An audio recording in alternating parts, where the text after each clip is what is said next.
All right, Lauren Coulter, appreciate you being on. I know we've been connected on social media for a little bit, and that's how we got this set up. But it's definitely intriguing to chat with another franchisor. Us here at Junk Raider, we're obviously going down that path ourselves, and started it earlier this year. You've been at it quite a bit longer than we are. So selfishly, I'm interested just to hear your story and glean some insights from you as that what that journey's been like. But without me butchering the intro, I'll turn it over to you, and you tell us a little bit about what you're doing with Biscuit Belly. Great. Thanks so much for having me on. We own Biscuit Belly. It's a breakfast, brunch, lunch concept that focuses on the big biscuit sandwich. And we have a variety of kind of, Southern inspired comfort foods, really just all things that are like juicy, delicious, sweet, savory coming together Yeah, in one place. And our experience is a little bit different, I think, from other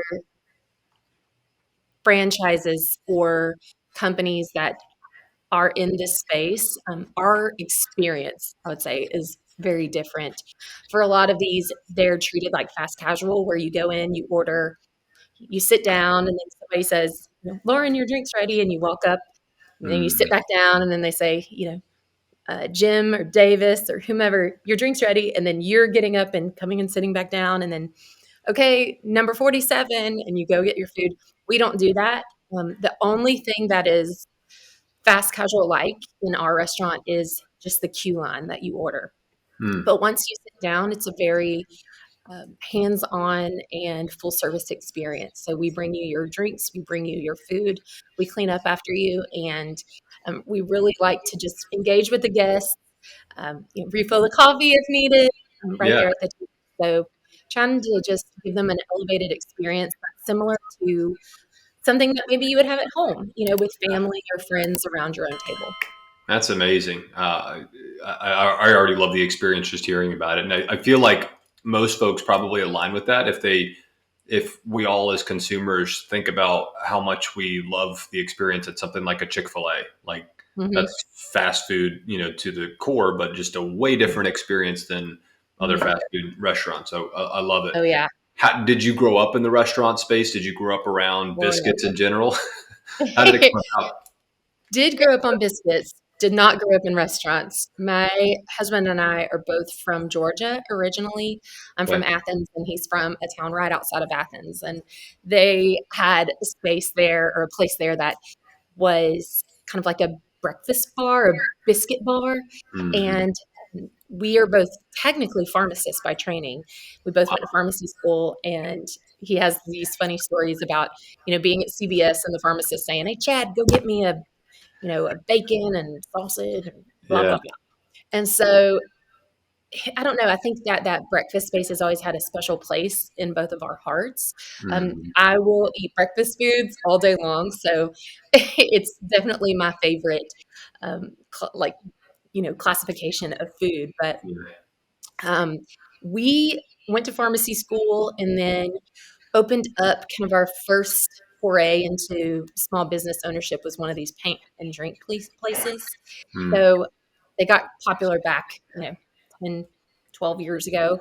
And Okay. we opened it up, I think, in 2011. Quickly realized, this is going to be a fad, but it did really well in Louisville. And so Mhm. after 3 years, we sold it and decided to open up a restaurant, and met a chef that my husband kind of fell in love with. And we opened up a place called Vino, which was a wine focused restaurant. So we had 60 to 70 wines by the glass, and just a very cool, unique, fuzzy spot, very approachable for wine. And opened up five of those before we opened up Biscuit Belly. Hmm. And when it came down to it, like getting into a full service nighttime, all the training, all these things versus kind of this fast casual breakfast hours, we decided that we just wanted to focus solely on that. So opened our first one in 2019, sold Luvino in 2020 after opening a second one. And obviously, COVID happened and a lot of Yeah. craziness happened. But despite that, we've done okay and come out on the other side here and are just trying to grow this thing. We've got Mhm.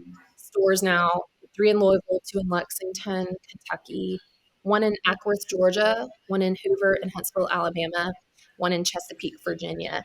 And then we've got some stores that will be opening in Q1, I think 2 in Q1 and 2 more in Q2 next year, like already kind of in the construction process. Yeah. Uh, a third one in, or another one in, I think Q3. Okay. So just kind of everything's in flight, Yeah. and we've been really focused on what kind of franchise partner we want. So I think that we've limited our options a bit, but we believe in the long run that that will be, we'll look back and be glad that we were a little bit more stringent in kind of what we were looking for from the get go. Yeah, for sure. And is your husband involved in this business as well, in Biscuit Oh Belly? yeah, he is. He's the visionary of Uh-huh. this. If we run on EOS, so I'm sure Oh, yeah. some of your listeners may have heard about this, but it's the entrepreneurial operating system, and he's the visionary, the ideas guy, and I'm our integrator for our team. Yeah. So I really try to funnel down his ideas and keep him on track, tell Yeah. him no, or tell him, hey, we got to wait on that, or we can talk about that later. But really just keep us focused and basically project manage, a number of things to let us achieve each of our goals every 90 days. Yeah, it makes a lot of sense. What's the ultimate vision and goal for how many units you want to open over X period of time? Do you have an idea there? I mean, my husband would say, like, for EOS, you have to do a 10-year goal. And he says, biscuit domination. We want to have 250 units Yeah. across the US. And I mean, I think that's an incredible goal. But we heard this amazing speech a few years ago at an early stage franchisor conference.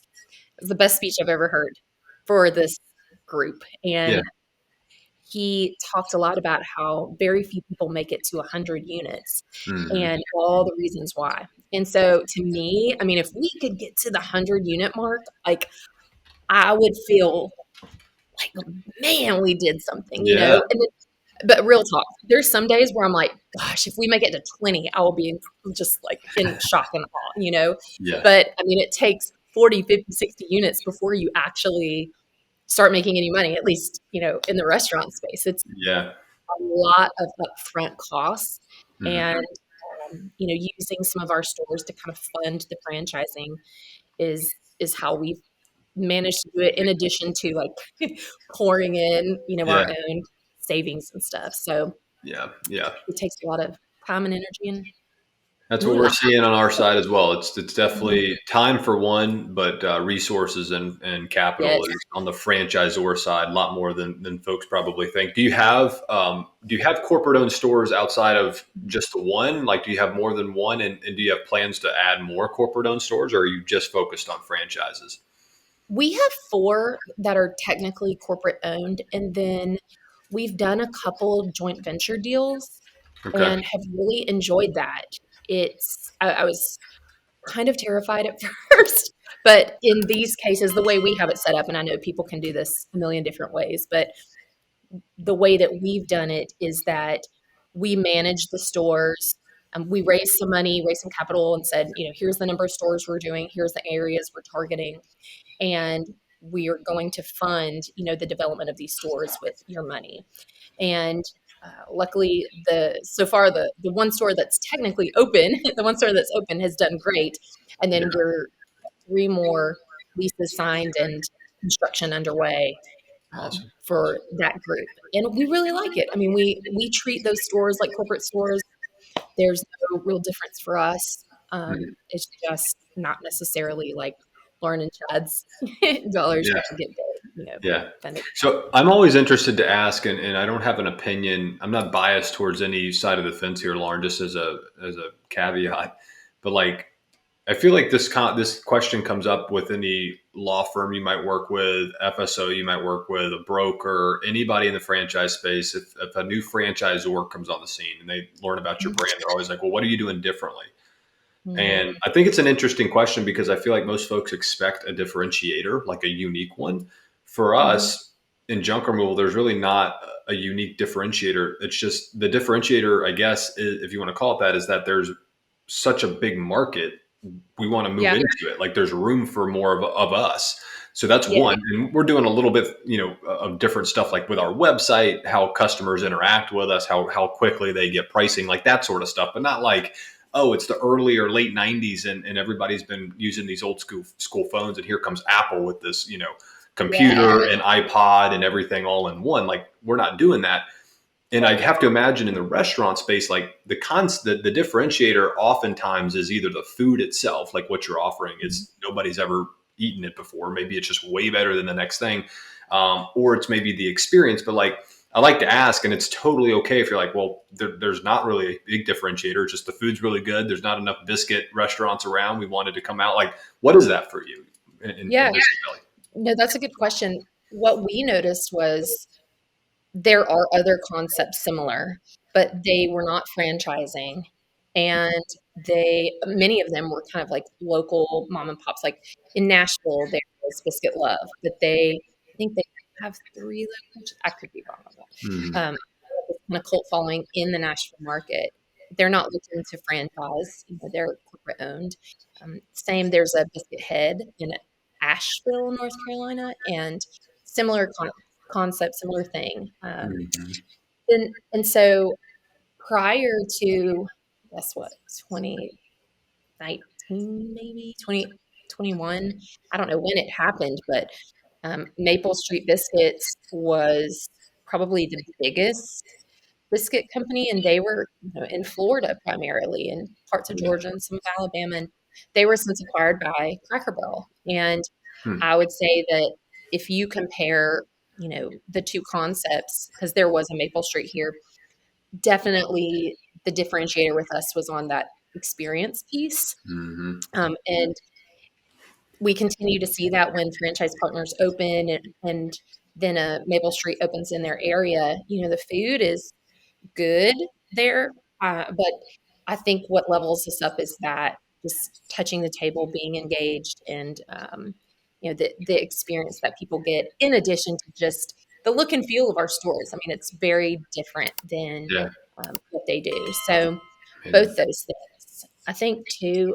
I mean, literally yesterday, our team, our leadership team, had a meeting on just like 2024, the year of hospitality. What does that mean? When you take our core values and break them down, literally, what does that mean for the guest as they're walking in the door, the guests at their table, the guests as they're leaving, the guests when they're done? Um, and it was amazing to kind of hear the ideas around the table about how we could level up that experience even more.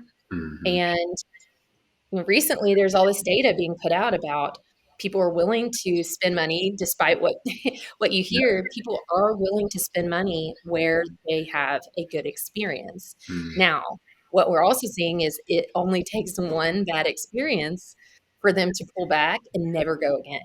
Yep. So we have honed in heavily in 23 on customer, engagement. How was your experience? What could we have done to make it better? Listening to them, um, reacting quickly and timely to Yes. solve issues.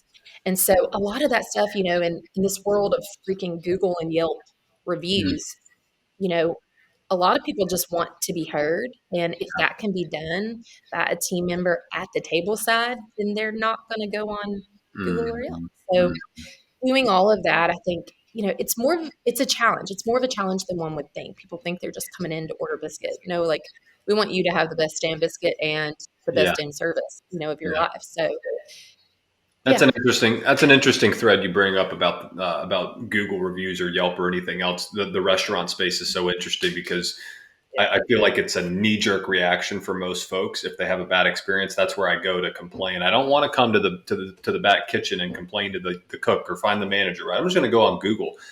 yeah, Whereas in our I- business, like it's like pulling teeth to try to get somebody to leave a review. Right? We want the 5-star yeah, reviews, and it's very difficult. And that's not a knock, obviously, on the consumer. It's just how we're all yeah, programmed. So you definitely have a different kind of experience there, and having to handle that because there's so much volume likely happening um, on those review sites. So it's interesting. What's whether it's at the franchise development level, the corporate level, or like operational with your corporate owned stores or your franchise owned stores, what's been the most challenging thing for you and your husband to go through as you started franchising? Because obviously you've got your own challenges if you're just managing your own store and you haven't even decided to turn this baby over to other people to go run, Yeah. and then you do, and it's like, well, this is new. But what's anything stand out for you over the last 3 or 4 years? I think the most challenging for us in terms of, the things that just weigh on you has definitely been more of the people component of our Mm, team. When you were first hiring people to work at a restaurant, we had no idea this was going to be growing like it was, and we yeah. hired amazing people. And what we have learned is that the people that can get us, to stores 8, 9, and 10 are very different than the people that will be able to get us to stores 50, 60, and Hmm. 100. Hmm. And so even with some of our team members who've been with us from the beginning, Chad and I are so willing to be like, let's bring people in that tell us what we're doing wrong and how we can improve, and we can change things, we can make it better for our franchise partners. And some of our team members, like, this is their baby, And Yeah. it's this fine line of like, I love that you have that passion for this company, but Hmm. also let's just chill a little bit. Like, I'm willing to be like, I am absolutely not the smartest person in this room. Can Hmm. you be that way too? And so the people component's probably been the most challenging. And then Hmm. just for us, bringing in people who have done this before, it costs a lot for Yeah. a early stage, little group like us.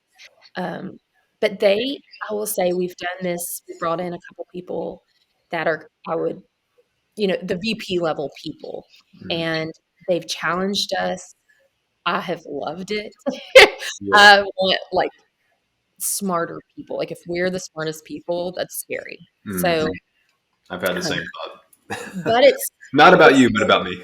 yeah, it's still hard around our own team. Like I love these people that have been with us from the start. I Yeah. appreciate when these people work their booties off, and I'm like, thank you, thank you, thank you, but let go a little bit, Yeah.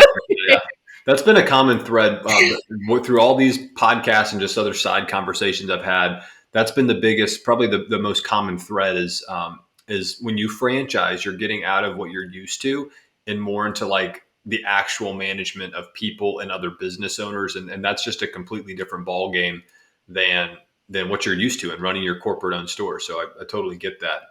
On the franchise development side, Lauren, can you talk us through kind of what that process looks like for you guys? Do you lean on an outsourced company? What level to what level are they doing that? How involved are you and Chad in that process? Like, do you have an in-house team that works through vetting candidates? Like, what the lead volume is? Just generally speaking, like, what does that look like for you?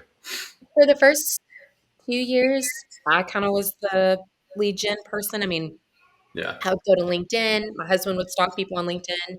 We would do some outbounding, but you really have to have some franchise partners in the wheelhouse, yeah. doing the thing to kind of speak on your behalf. And one thing we did well was we're really targeting people who are already in the multi-unit franchise, I'm sorry, the multi-unit restaurant space, Hmm. because we knew, if they have a good experience, all it takes is for them to call up 2 or 3 of their buddies, and then Yeah. you're kind of off to the races. Mm. So that was, I would say, our brand development strategy. But about a year ago, we really wanted to be validating too. Like, does this concept work in other markets? Hmm. And once we felt really good about that, we went and hired a outsourced brand dev company. Okay. And so, I mean, we meet with them regularly. They do some initial screenings, but we are all over it with, we will be on any call they want us to be on. Hmm. If they have an initial call and they're like, this person's amazing, let's dial in the Coulters, like Yeah. we're on. Awesome. So we're still really involved. I kind of manage the discovery day process in terms of like, leading them around, having Mm, them meet our team, kind of coordinating all of that. For us, I always feel like we kind of know if we like this person before we even bring them in. yeah. There's a lot of things you can tell really, really quickly by asking just a couple of questions. Is Hmm. this going to be the right fit? And we're all very like, if this isn't the right fit, like we would rather it not go Yeah. down from the get go. It is so hard to, you want to have those franchise partners, so bad, but we Hmm. just know it's better to make the right decision up front. Yeah. And so yeah, we're getting some like great traction in, and That's I'm just awesome. excited. Yeah. Are you seeing a theme of like the candidates that tend to work out best for you guys and that you actually award territories to looking like similar, like corporate refugees or people that actually are coming from the restaurant space? Or Oh is yeah. there a theme, or is it just kind of like all over the board? It's definitely the ones that have had a all of our franchise partners are in the multi-unit restaurant space. Where they are different is the types of restaurant concepts that they're in. Mm, So, you've got some true fast food goers, and then you've got some who are like, you know, heavy, heavy prep, yeah. crafty type concepts. And those have done well. Additionally, the big thing that we're honing in on is what their operator structure is. And if we really like for them to have a kind of owner operator model, because that gives that incentive for the operator to be in the community, to grow their sales. It's just a different type of engagement at the store level that they Yeah. get, I think. Interesting. Okay. Well, my last two questions here, Lauren, for us franchisors sitting, you being in your seat, what's one piece of advice that you could give to anybody who's just starting out as a franchisor, or they've been in it for a while? Like, what are you like? Hey, we've really messed this up, or we learned this the hard way. Like, anything come to mind there? I know it's a tough one. I mean, oh yeah, I feel like, a lot with technology, do what you can as early as possible to have a solid tech stack. Yeah. Um, What was that for you we guys to do? definitely, So, yeah, we used some white label, kind of just basic, like loyalty programs and okay. um, things like that from the get go, Yeah. and quickly realized like we've got to pony up, and so when you do that, you have to then convert everybody, and it's Hmm. just a lot more challenging than you would think than Yeah. maybe just starting from the beginning with the right things. Right. Um, and then I think just for us at least, you're building $1 million store. The sales cycle is a lot longer than I thought it would be. You kind of have this thought that like people are going to be coming out of their, you Yeah. know, all over the place to open a Biscuit Belly, and it's like, well, Yeah. and I think just tempering expectations on that front, like getting the right people, Mm. is smarter, and kind of doing it. I hate it, but on one hand, I hate it, but also like growing slowly is smart Yeah. because then you're not like, you don't have a store out in friggin', California and then one in Florida. It's just, you can't grow like that. It's not Right. good for you. So Hmm. probably things like that. Makes sense. Well, my last question: if you're walking into a Biscuit Belly today as Lauren Coulter, what's the menu item that you're ordering?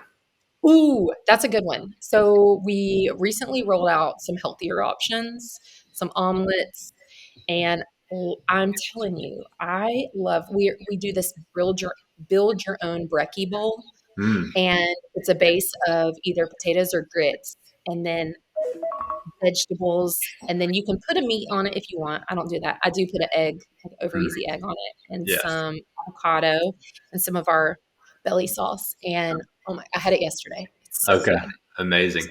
What's Yeah. the nearest a Biscuit Belly to Charlotte? Do you- Actually, two will be opening there in oh Q2 yeah. next year. Okay. Yeah. Amazing. Well, we are. I'll Boardman have to, and Elizabeth are okay. the Cool. areas. So Our franchise partner in Alabama, it's like it's a small group of Yeah. family members, and one of them lives in Charlotte. So Okay. they also own the Super Chicks. I think they opened a Super Chicks there. They opened a couple more things Hmm. there. So be on the lookout. They're amazing humans. I like Yeah. love them, love them. We'll definitely check it out. My wife, I've got two young kids, so we'll go and you'll get a family of four in there, not a problem. And we'll Yeah, let me know. I'll ping you too because you could come to our yeah. family and friends weekend. Are you guys going to open one in Asheville by chance? Asheville, ASH. Yeah. Not that one's not. We don't have anything scheduled. Okay. No, Yeah. we've got Raleigh coming, Okay. uh, Summerville, South Carolina, Norfolk, Virginia. We're in Hmm. Chesapeake, so but my husband is going up in January to look at some like Northern Virginia. Hmm. Fun stuff. And you guys are in Louisville. Did Yeah, you? How long have you been in Louisville? since 2019. You mean lived here? Lived there? Yeah. Just been Oh, residents. we moved here in 2009. Awesome. So Good 15 deal. years. Yeah. Well, Lauren, if you want folks to find you, find Biscuit Belly, what's the best way for them to reach out to you guys? You can find Biscuit Belly on Instagram at, Yeah. at Biscuit Belly Biscuits. Our website, biscuitbelly.com. I'm on LinkedIn, Lauren Coulter. It says my title is Integrator and Chief Biscuit Eater. So Yep. We'll be sure to link all of that, Lauren. We appreciate it and appreciate you choosing to get safely behind a computer versus us trying to do this in the thank car. So appreciate the time and best of luck the rest of the you. way. It sounds like you guys are doing it right, which is awesome to hear. And I'm sure We're we'll trying. be checking in soon. But yeah, thank you. Awesome. Nice to meet you guys. Thank you so much.